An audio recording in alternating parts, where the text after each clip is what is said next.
"That land is worthless," the solicitor said, sliding the deed across the desk without looking up. "Sign it and go." The office smelled of fresh paint and someone else's ambition. Jane Pike stood before the desk where her father had worked for 30 years. The same desk, the same view of the east pasture through the window, but every other thing had been stripped out and replaced. Her father's maps were gone from the walls. His shelf of soil almanacs was gone. In their place hung a single large survey map of the Cheshire ducal estate, newly drawn, its lines clean and precise, in a way that suggested someone had redrawn the boundaries without looking too carefully at what was already there. The man behind the desk was Mr. Edmund Harwick, the new land agent. He had arrived from London 3 weeks after John Pike's funeral, before the earth above the grave had properly settled. He was 40, broad-shouldered, prosperous-looking, and possessed of the particular confidence of a man who had never been wrong about anything because he had never listened long enough to be corrected. He had not risen when Jane entered. He had not offered her a chair. "I understand the property known as Greystone Manor," Jane said, keeping her voice even, "along with its 300 acres, is to be transferred to me in full deed, of gift from His Grace." "That is correct." Harwick finally looked up. His expression was the practiced patience of a man explaining something to someone he considered beneath explanation. "His Grace is being generous. More generous than the situation warrants, frankly." The door to the office was open. Outside in the corridor, 3 men stood waiting for their own appointments. Tenant farmers Jane had known since childhood. Old Reese from Hollow Farm. The Brightwell brothers, who ran the Eastern grain operation. They were watching. She knew they were watching. "Greystone is a ruin," Harwick continued, spreading his hands as if presenting evidence. "The roof is gone in sections. The drainage across the lower pasture has been unworkable for a decade. His Grace's surveyor assessed the land last autumn and valued it at approximately nothing." He paused, letting that word sit in the air. "Nothing, Miss Pike. That is what you are being given. His Grace, out of respect for your late father's service, is converting nothing into a legal title and calling it charity." He tapped the deed with one finger. "Sign. Collect the key from the clerk on your way out. And take the cart path rather than the main drive when you leave.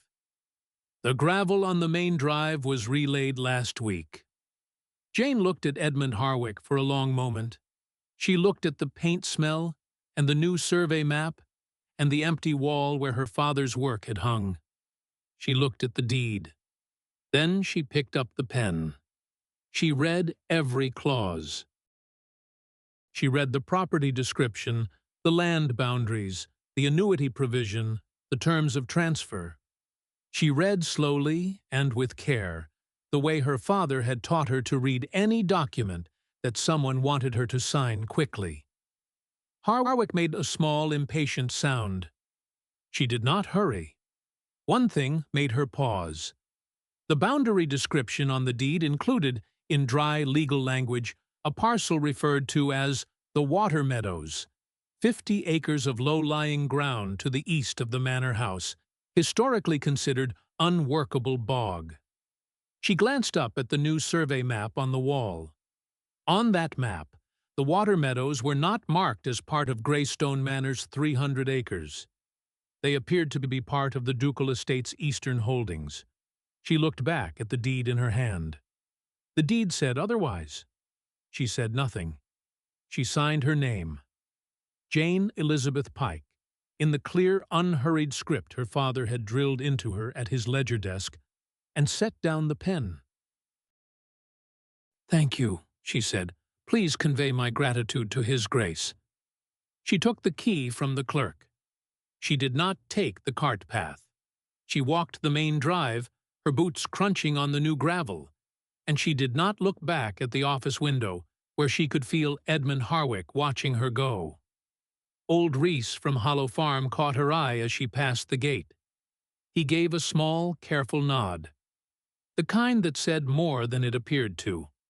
The road to Greystone Manor was 3 miles of narrowing lane, and Jane walked every step of it alone, with a handcart carrying everything she owned, and a question she hadn't yet found the answer to. The survey map on Harwick's wall had been drawn by someone. Someone had moved the eastern boundary. Someone had decided that the Water Meadows belonged somewhere other than where the deed said they did. Her father had always said, "When a map and a deed disagree, one of them is wrong." The question is, which one someone wants you to believe? She crested the rise and saw Greystone for the first time. It was worse than she had imagined. It was also not nothing. It had the bones of a thing that had once been cared for, and the particular stubbornness of old stone that refused to fully surrender to neglect. A fallen gate, weeds consuming the drive, windows stuffed with rags where the glass had broken, and beneath all of it, a structure that her father's eye, her eye now, recognized as fundamentally sound. The stonework was true. The chimney stacks were straight. The eastern wall, which caught the full force of the Cheshire wind, had not moved in 300 years. Jane set down the handles of the handcart at the gate. She pulled the brass compass from her coat pocket. Her father had given it to her on her 16th birthday, a navigator's instrument for a girl he was training to find her own direction. The needle trembled, then settled. True north. She had her bearings. She picked up the cart and walked through the fallen gate. The front door opened on the second try. The lock was stiff with rust but sound, and released a breath of cold air that smelled of wet plaster and closed-up years. Jane stood in the doorway and let her eyes adjust to the interior dimness. The entrance hall was cavernous.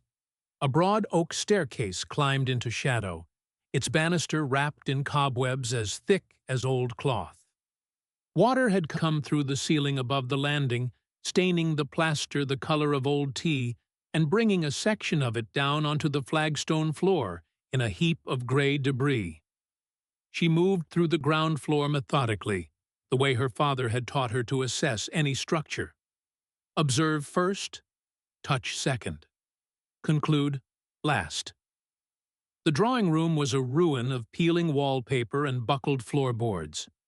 The dining room smelled of mold and standing water. The kitchen range was seized with rust and bird nests. But when she pushed open the door at the far end of the back corridor and found the library, something shifted in her chest. It was a long, narrow room lined with empty oak shelves, floor to ceiling on 3 walls. A stone fireplace filled most of the 4th wall, its mantelpiece broad enough to rest a ledger on. The ceiling was intact here. The single window that wasn't boarded was grimy but whole. The floorboards, thick oak planks, were dusty, but did not give beneath her weight. She stood in the center of the room and turned slowly. The shelves were empty. The house was empty. The county had written this place off as a bad joke, a gracious gesture that was no gesture at all. But the library was dry, and the walls were sound, and there was a fireplace that would draw if the flue was clear. Jane set her bedroll down in the corner furthest from the boarded window. She gathered twigs from the garden for a fire. She set her kettle on and waited for the water to boil, and thought about a map that disagreed with a deed. She fell asleep to the sound of wind finding its way through broken panes, and she dreamed of her father's voice explaining crop rotation, patient and precise, somewhere very close and very far away. The knock came on the 4th morning. Jane was on the library floor with Eleanor Vance's estate ledger. She had found it on the 3rd day, tucked behind a loose board on the lowest shelf, hidden not dramatically, but practically. the way a working woman hides things she does not want found by people who are not looking carefully. It was not Eleanor's sealed room yet. She had simply found the ledger first, a 60-year record of drainage channels, field yields, and lime applications in a small, precise, feminine hand. She had been reading it for 2 hours and had not yet reached the end of the first decade. The knock was not at the front door. It was at the kitchen entrance, the working entrance, the entrance someone uses when they want to say they are not making an official visit. Jane opened it to find Mrs. Colton. Margaret Colton had been the housekeeper at the ducal estate's dower house for 15 years. She had taught Jane to bake bread at the age of 7. She had sat with John Pike in his last weeks when the lung fever had made him too weak to leave his bed, bringing soup and reading aloud from his surveying manuals, because they were what he asked for. When John Pike had died, it was Margaret Colton who had washed his face and folded his hands and stayed until the undertaker came. Jane had assumed, in the automatic way she assumed anything about the people who had surrounded her childhood, that Margaret Colton was on her side. Mrs. Colton stood in the kitchen doorway with her hat on straight and her hands clasped in front of her coat. She did not step inside. She looked at Jane with an expression that was not unkind but was very careful, the expression of a woman who has calculated something and does not love the answer.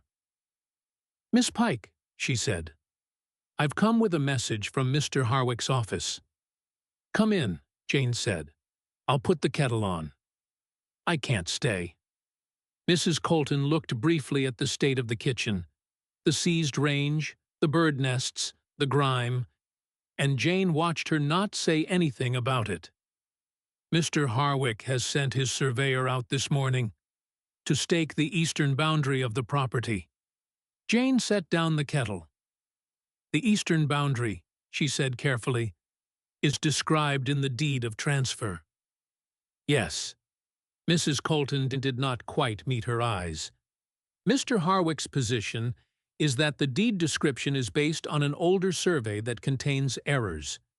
He has commissioned a new survey, and the new survey places the eastern boundary of Greystone Manor approximately 30 acres west of where the deed indicates." The kitchen was very quiet. Outside, a crow called twice and went silent. "The Water Meadows," Jane said. "The Water Meadows will be incorporated back into the ducal estate's eastern holdings." Mrs. Colton's voice was steady and professional, the voice of a woman delivering a message she did not write. "Mr. Harwick says this is consistent with the recorded acreage in the Duke's estate register, which he says supersedes the deed of gift." "Does he?" "Miss Pike." Now Mrs. Colton did look at her, and there was something in her expression that was almost pain. "I'm sorry. I am. But Mr. Harwick is the land agent, and I am not in a position to—" She stopped. She started again. "I need my position. I have my sister's family to consider. I hope you understand." Jane understood exactly. She understood that Margaret Colton had calculated the cost of loyalty and found it too high, and had come in person rather than sending a clerk, because she thought that was what friendship required. A personal delivery of the message that she was choosing someone else. "Thank you for coming yourself," Jane said. Her voice came out more steady than she expected. "I know it wasn't required." Mrs. Colton looked at her for a moment longer. Then she nodded once and turned and walked back down the kitchen path, her shoes leaving precise prints in the wet ground. Jane stood in the kitchen doorway and watched her go. She thought about the 30 acres of Water Meadows marked on the deed in her possession. She thought about the new survey map on Harwick's wall, with those same acres drawn back into ducal territory. She thought about Eleanor Vance's ledger, sitting on the library floor, and the 60 years of drainage records she hadn't finished reading yet. She thought about the fact that someone had gone to the trouble of redrawing a map before Jane had even arrived at the property. That was not the action of a man who believed the original deed was wrong. That was the action of a man who knew exactly what the original deed said, and was trying to correct it before anyone with the knowledge to read it noticed the difference. Jane went back to Eleanor Vance's ledger. She found the entry she was looking for 40 pages in, dated 1806. The Water Meadows, though currently unworkable by reason of failed drainage, remain the productive heart of the estate when properly maintained. I note for the record that the conveyance of 1798 established these acres as appurtenant to Greystone Manor in perpetuity, tied to the property by covenant, and not severable by subsequent grant. Any attempt to alienate them would require the agreement of the manor's lawful holder. She read it twice. Then she turned to the back of the ledger, where Eleanor had carefully copied the original conveyance terms, the full legal language, with the covenant clause preserved in its entirety. Jane sat for a very long time with Eleanor Vance's handwriting spread across her lap. Outside, she could distantly hear the sound of stakes being driven into the ground at the eastern edge of the property. She let them finish. She did not go out. She went to the back wall of the library, where she had first noticed that one section of shelving felt different.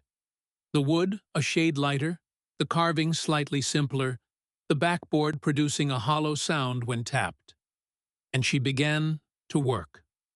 She found the room behind the wall at 9:30 on a Wednesday night, the kind of night when the wind off the Cheshire Plain finds every gap in old masonry and makes itself heard. The work had taken her all afternoon and into the evening. First the shelving unit, eased away from the wall with a crowbar and a patience born of having nothing else pressing enough to stop for. Then the oak panel behind it, solid and fitted so precisely into the stone surround that it had been invisible until she was looking for it. Then the bricks, old work, professionally done, not a rushed job, not a panicked concealment, but a permanent and deliberate seal, the kind a woman builds when she has decided something is worth protecting for decades. The bricks came out one by one. Her hands were raw by the time she made an opening wide enough to pass through. She held the candle ahead of her and crawled into the darkness. The room was the size of a large wardrobe. Stone walls, stone floor, perfectly dry. The kind of dry that means the original builder understood water and had kept it out. A small writing desk, a chair. On the desk, a leather-bound ledger and a black tin deed box with the key in the lock. Jane knelt on the stone floor and turned the key. She did not open it immediately. She knelt there with her hand on the lid, and the candle burning and the Cheshire wind audible through the walls of the house, and she was aware that she was more frightened in that moment than she had been at any point since her father died. Not frightened of what she would find. Frightened of what she would feel if what she found was not enough. She was 22 years old, alone in a ruin, with 30 pounds to her name, and a deed that a man with powerful friends was already working to undermine, and the part of her that her father had trained to be practical and clear-eyed was having a very difficult time of it, because practical and clear-eyed is much easier when there is someone else in the room. She opened the box. She counted the gold sovereigns by candlelight, her hands shaking enough that she had to count the second bag twice. 10 bags, 50 sovereigns each, 500 gold sovereigns in total, and beneath them a silver locket on a fine chain, and a folded letter whose wax seal had held intact through God knew how many years of cold and darkness. She broke the seal and read, "To whoever finds this place, my name is Eleanor Vance, and I have been the mistress of Greystone Manor since the year my husband fell at Waterloo. I have managed this estate alone for 20 years, against the efforts of those who wished to see me fail. I did not fail. I saved what I could, and I sealed it here against greed and against time. There are 500 sovereigns. There is a ledger. And there is one thing more, in the deed box beneath the gold, a document that I ask you to read carefully, because I have protected it for 30 years against the day when someone with the knowledge to use it correctly might need it. Use everything wisely. This house has been a faithful shelter to me. I hope it will be the same to you. E.V. Jane set the letter down. She reached back into the deed box beneath the canvas money bags and felt the stiff edge of a folded document. She drew it out, unfolded it, held the candle close. It was a conveyance document from 1798, executed by the second Duke of Cheshire and the then owner of Greystone Manor, establishing the covenant that Eleanor had described in the estate ledger. The Water Meadows, 50 acres of drainage-dependent low ground, bound to Greystone Manor in perpetuity by covenant, not severable from the property by any subsequent ducal grant. The legal language was dense and precise, the kind of language written by someone who expected to be argued with and had decided to make it impossible. Eleanor Vance had known. She had known what those acres were worth. She had known someone would try to take them, eventually. And she had kept the proof, not in the house's main records where it could be found and destroyed, but here, in this room, in this box, waiting. Jane sat back on her heels in the cold stone room with Eleanor Vance's document in her hands and the candle burning lower. The honest account of what she felt was not triumph. It was not even relief. What she felt first, and for a long time, was simply the weight of how close she had come to not finding it. 3 more days, and Harwick's stakes would have been legally challenged by a formal survey filing. A week more, and the process would have begun in earnest. 6 months, and the Water Meadows would have been sold. She had already worked out from the new survey map that Harwick had drawn the boundaries of a sale that had probably already been promised to someone in London, some investor who saw drained pasture land as a commodity and did not care whose name was on the original deed. She thought about what would have happened if Eleanor's room had never been found. She would have had the 500 sovereigns, eventually. The hidden room might have been discovered in any number of ways, the shelving replaced, the wall repaired, but without the conveyance document, without understanding what it meant, she would have used the money carefully and well, and Harwick would have taken the 30 acres anyway, because he was confident and well-connected, and she was 22 and had no one. She thought about that for a while, about being 22 and having no one. Mrs. Colton's face when she said, "I need my position." The careful calculation in that expression. Not cruelty. Calculation. The awareness that loyalty to the dead man's daughter was a luxury that came at a price, and the price was too high. Jane had not cried since her father died. She was not going to cry now, in a stone room in the dark with 500 gold sovereigns and a 128-year-old legal document. But she let herself sit in the darkness for a while longer than was strictly necessary, because her father had always said that before you decide what to do next, you need to know clearly where you are. And where she was, right now, was alone in a ruin in the middle of Cheshire, with a problem that had a solution, and a solution that required her to walk into the county solicitor's office and make an argument that a powerful man would fight very hard to defeat. She was not ready yet. She would need to be ready. She looked at the candle. It had burned down to less than an inch.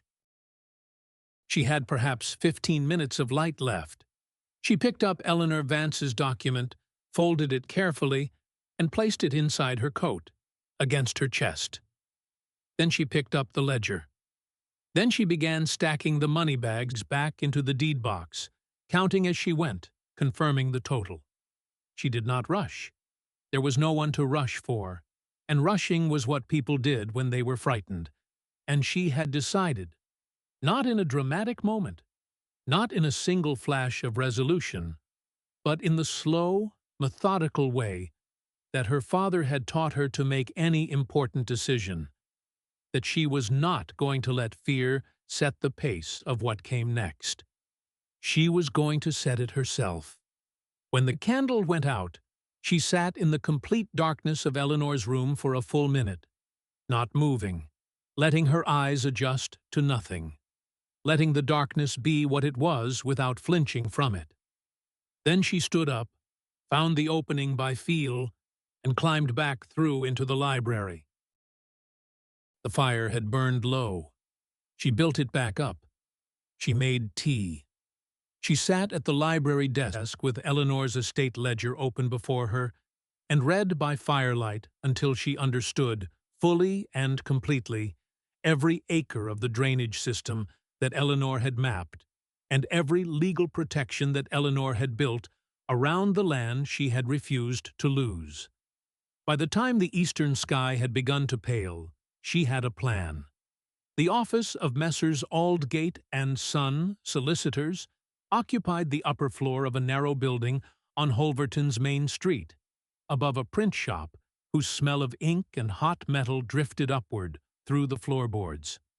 Jane arrived at 9 in the morning, 4 days after finding Eleanor's room, carrying a leather satchel that contained the conveyance document of 1798, Eleanor Vance's estate ledger with the relevant pages marked, her own copy of the deed of gift from the Duke, and a set of calculations she had worked out over 3 nights at the library desk. Mr. Aldgate the younger received her in his office, a small room cluttered with legal volumes and the particular organized chaos of a man who worked hard and filed things optimistically. He was about 50, with kind eyes and the cautious professional manner of someone who had learned that problems introduced themselves as simple and revealed themselves as complicated. She laid out the documents in front of him in the order she had planned.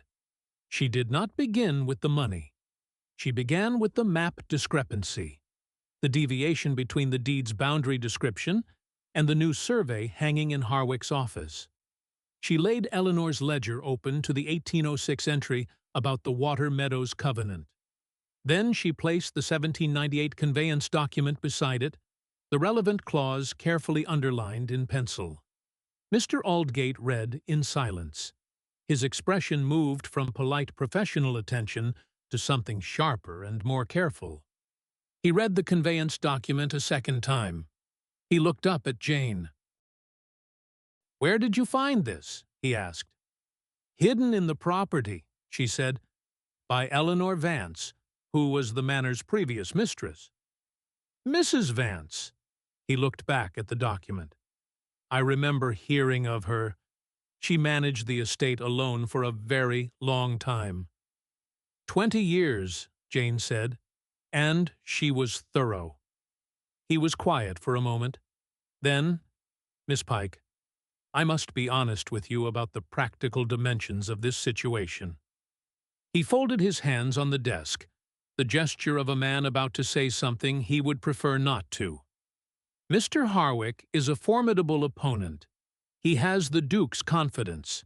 The Cheshire estate holds considerable legal resources.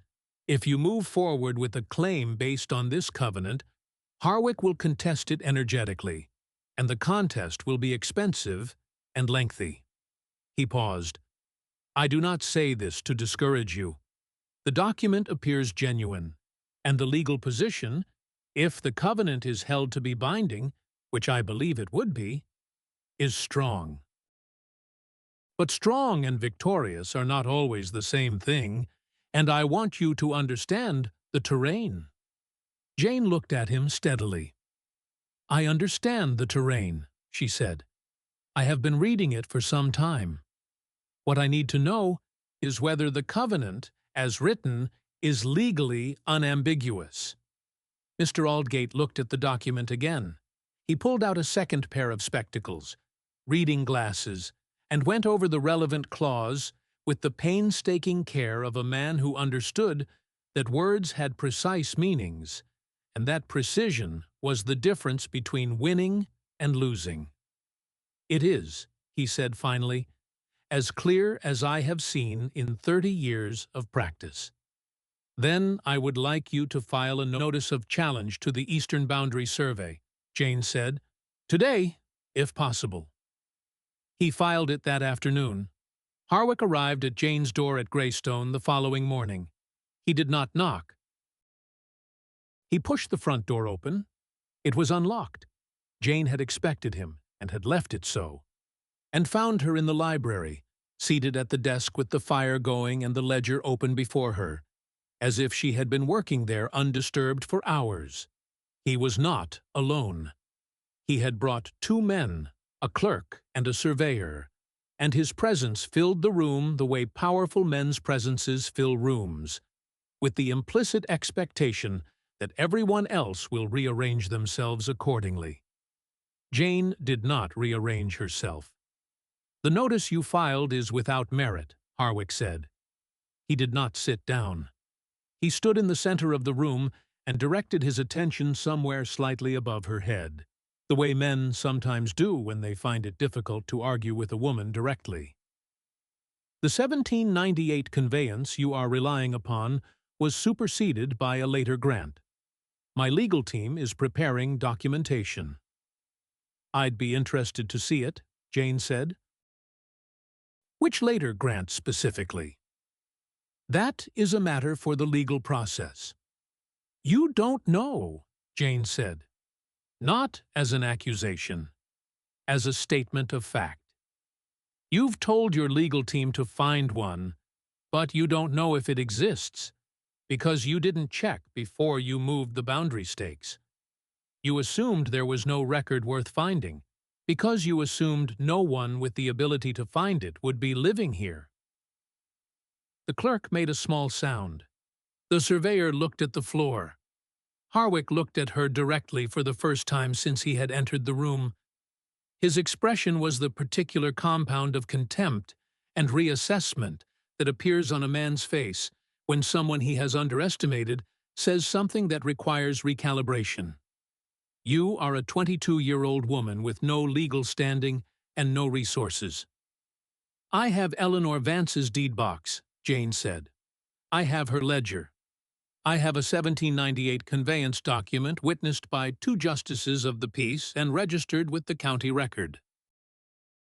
And I have a solicitor who tells me the covenant clause is the clearest he has seen in 30 years. She paused. "What I would like to know, Mr. Harwick, is who you have already sold those 30 acres to. Because whoever it is has paid money for land that was not yours to sell. And when the challenge is upheld, they are going to want to know whose error that was." The room was very quiet. Harwick's jaw tightened. The clerk was writing nothing. He had stopped writing. The surveyor had found something interesting to look at through the library window. "You have no idea what you are involving yourself in," Harwick said. The contempt was still there, but it had a different quality now, less certain of itself, more like a position being defended than a position naturally held. "I know exactly what I am involving myself in," Jane said. She stood up. She was not as tall as him, but she had grown up walking this county's fields, and she stood with the easy confidence of someone on their own ground, which she was. "I am involving myself in a piece of land that the legal record says belongs to Greystone Manor, that Eleanor Vance protected for 30 years specifically because she knew someone would eventually try to take it, and that my father's training tells me is worth considerably more than anyone who has never done the drainage work would suspect." She picked up the 1798 document from the desk. "The Water Meadows, properly drained, are the best pasture on the eastern side of the county. I suspect your London buyer already knows that, which is why he paid what he paid." She set the document back down. Go and look for your superseding grant, Mr. Harwick. I'll be here." Harwick left. He left without another word, which told her more than anything he might have said. A man confident of his legal position does not need to make a dramatic exit. He simply schedules the counterfiling and goes back to work. The fact that he left without scheduling anything was the sound of someone who had just realized the ground beneath him was not solid. The clerk hurried after him. The surveyor paused in the library doorway and looked back at Jane with the expression of a man who had just watched something he would tell his wife about. "Nice fire," he said, and left. Jane sat back down at the desk. She put her hands flat on the surface and felt the trembling in them, the adrenaline that she had held out of her voice and her face and her posture for the last 20 minutes working its way out through her palms. She pressed her hands down until the trembling stopped. She opened Eleanor Vance's ledger to the drainage section and went back to work. The letter from Mr. Aldgate arrived 6 days later, and it was not good news. He had written it carefully, as a solicitor writes a letter when he is telling someone something difficult and wants the language to do as much softening as possible. The county's senior solicitor, a Mr. Whitmore who handled the ducal estate's legal affairs, had written formally to Aldgate's office questioning Jane's standing to file a challenge at all, on the grounds that a deed of gift from the Duke to a dependent could be revoked by the Duke at will, that the covenant in the 1798 conveyance was arguable as to its perpetual nature, and that any proceedings would be heard by the county court, where the Duke's influence was, as Mr. Aldgate put it, in the careful neutral language of professional correspondence, substantial. He also noted, in a final paragraph written in a slightly different tone, still professional, but with something underneath it that read almost like apology, that he had been visited that morning by a representative of the ducal estate's legal team who had suggested that pursuing Miss Pike's case actively might create difficulties for Aldgate and Sons' other clients in the county. He wanted Jane to know this. He was not withdrawing, but he wanted her to know. Jane read the letter at the library desk with the morning light coming through the clean window. She had cleaned it on her 5th day at Greystone, with a rag and rainwater, and the difference it made to the quality of light in the room was remarkable, and felt the specific weight of being alone in a way that is different from loneliness. Loneliness is emotional. This was structural. She had a valid legal claim and a solicitor whose hands were being tied, and no way to carry the fight forward by herself. She went for a walk. She had learned, from her father, that problems which are difficult when you are sitting still sometimes become clearer when your feet are moving, and your hands have something to hold.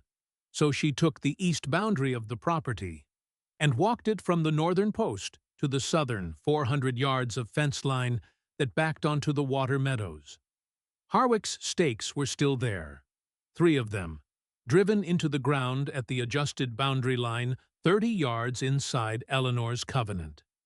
She was standing at the second stake, her hand on the rough iron head of it, when she heard footsteps on the path behind her.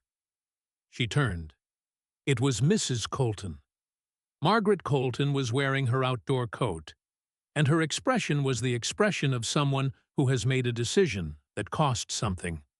She stopped a few feet away on the path and looked at Jane, and then she looked at the stake in the ground, and then she looked back at Jane.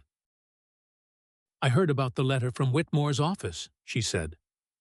"News travels," Jane said. "Old Reese told me. He was in the print shop when the surveyor from Harwick's office was collecting copies." Mrs. Colton paused. "Miss Pike. Jane." The first name came out with the particular difficulty of someone who has been formal when they should have been personal and is now trying to correct the record. "I was wrong to bring Harwick's message and say nothing more." Jane waited. "Your father," Mrs. Colton said, spent 30 years knowing where every ditch and drain and culvert was on this estate. He knew it better than the Duke knew his own rooms. And when he died, the first thing Harwick did, the very first, before the funeral was a week past, was ask me whether John Pike had ever mentioned anything about Greystone's eastern land. She looked at Jane steadily. He didn't ask what your father had mapped or recorded. He asked what your father had mentioned. As if he was checking whether anyone knew something, and I said nothing, because I didn't understand why it mattered. She paused again. I understand now. The Water Meadows, Jane said. He'd already promised them to someone before he ever set foot in Cheshire, Mrs. Colton said. I think he took the land agent position knowing about it. The London buyer, there was talk in the estate offices, the kind of talk people have when they think a housekeeper isn't worth speaking quietly around. The buyer is a consortium. They want the pasture for a grazing operation. They paid considerably for it. She looked at the stake again. They paid considerably for land that Harwick told them was unencumbered. Which it is not. Jane looked at her. Are you willing to say that? The question sat in the air between them. A crow called somewhere in the alder trees beyond the boundary. Your father sat with me every Sunday for the last year of his life, Mrs. Colton said, because my knees were bad and I couldn't get to church, and he read me the sermon from the Gazette, and made terrible tea, and never once made me feel like it was a burden. She straightened her back. Yes, I'm willing to say it. The county court hearing was set for a Thursday, 3 weeks later. Mr. Aldgate appeared, slightly pale, having received a second strongly worded communication from Whitmore's office in the intervening period. Jane appeared with her documents in the leather satchel her father had used for 30 years. Harwick appeared with 2 solicitors, and a confidence that was, Jane thought, probably genuine. He had spent 3 weeks looking for the superseding grant and had not found it, but he had powerful friends, and she did not, and in county courts that sometimes counted for more than the legal record. Mrs. Colton appeared.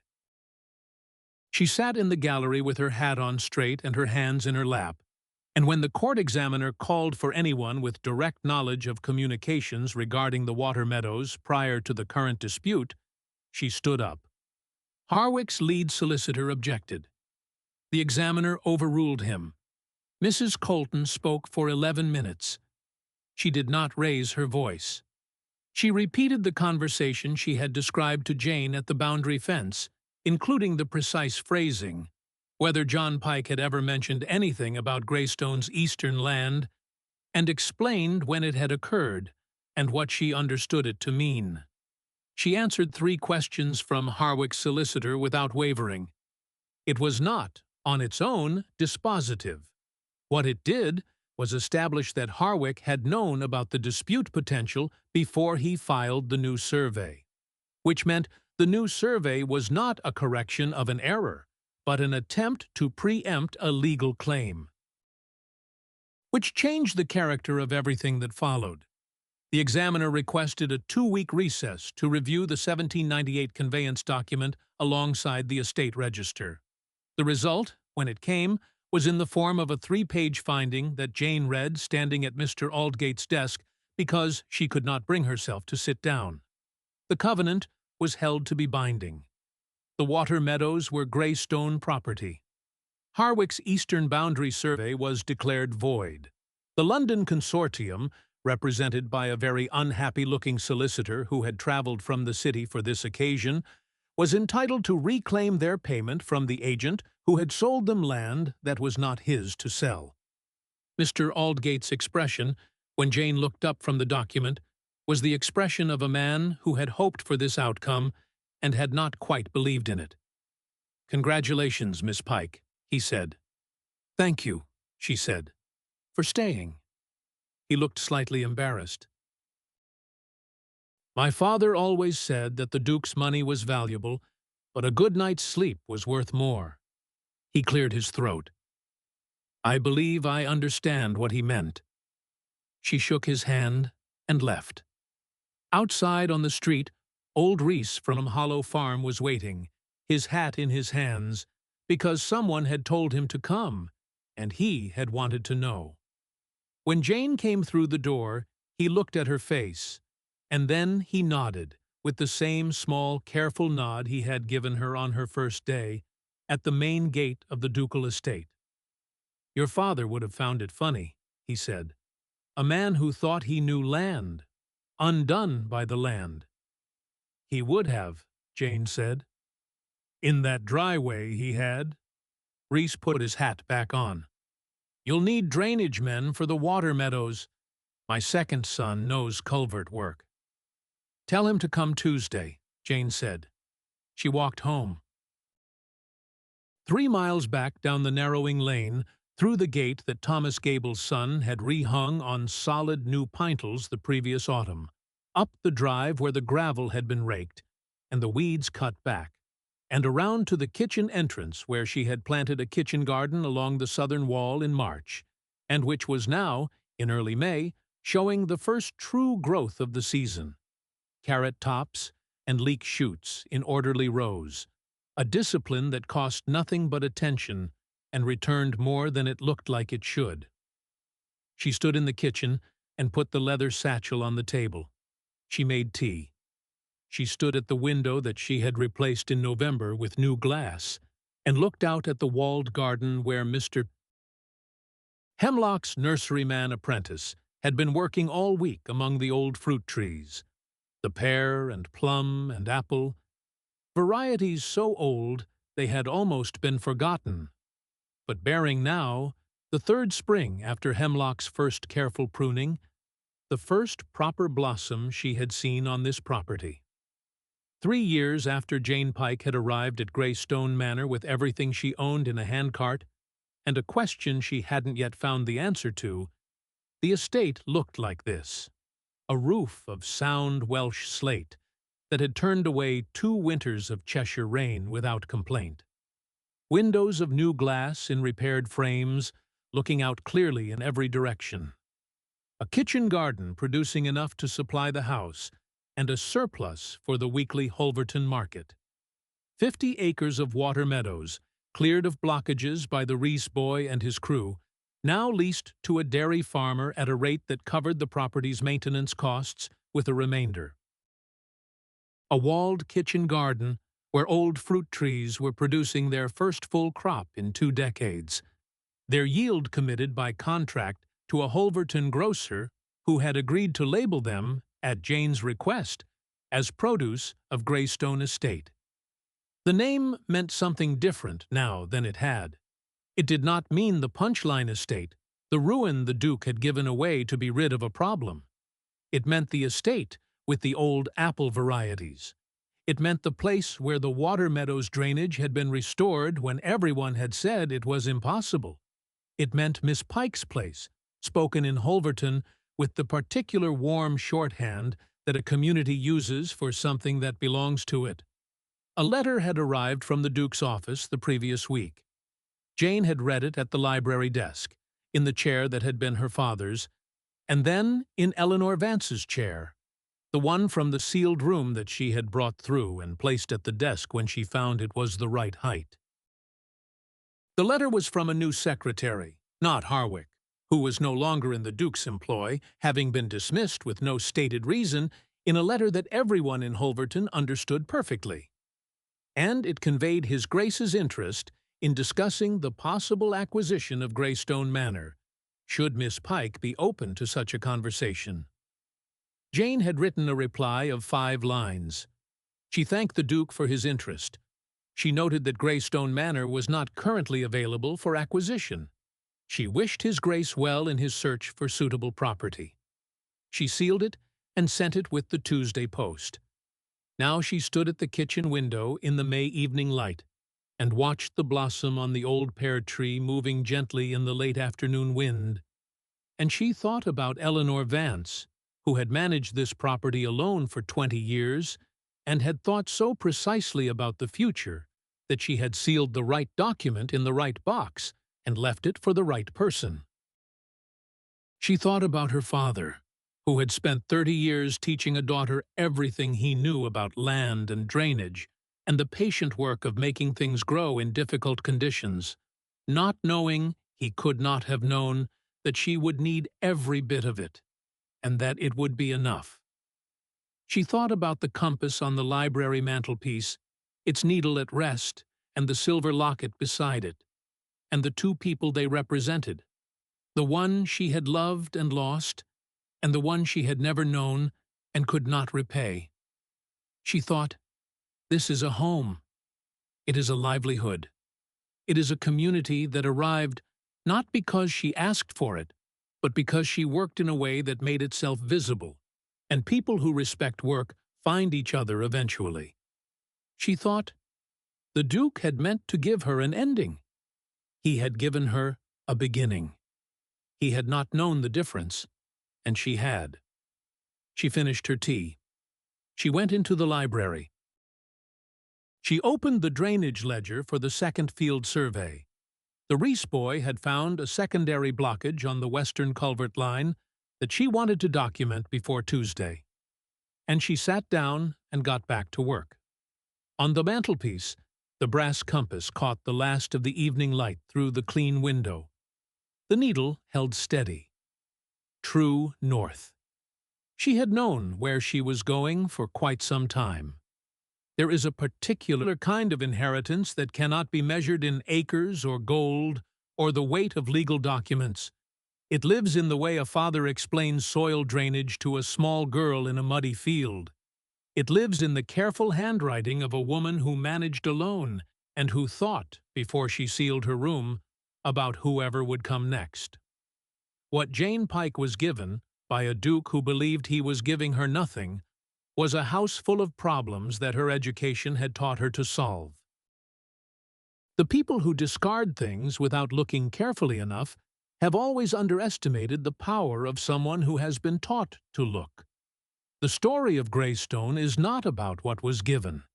It is about what was already there, waiting to be found by someone who knew how to search.